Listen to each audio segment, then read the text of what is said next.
Oui, nous appelons à la suspension et à la réécriture d'ailleurs de ce projet de loi parce qu'il nous semble paradoxal, c'est le moins qu'on puisse dire, qu'on ait un grand débat national apparemment ouvert, sans tabou ni a priori, qui ait comme thème un des thèmes, la fonction publique et la réforme de l'État, et dans le même temps, on a un projet de loi déjà ficelé qui va être examiné dès demain, qui, sur un certain nombre de thématiques, disent déjà la vérité des prix, entre guillemets, et donc il y a là une contradiction qui, pour nous, n'est pas acceptable.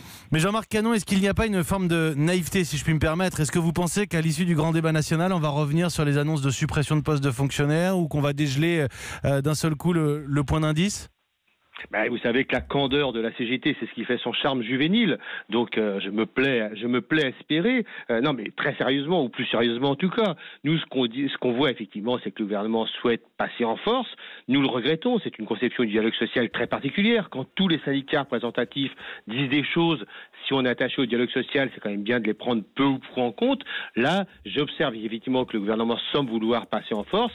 Moi, je ne suis pas candidat. Donc, évidemment, si le gouvernement n'entend pas cette dernière, j'allais dire, possibilité apaisée de modifier la feuille de route qu'il compte mettre en place pour la fonction publique, évidemment qu'en tout cas pour la CGT, nous recourrons à d'autres moyens pour nous faire entendre.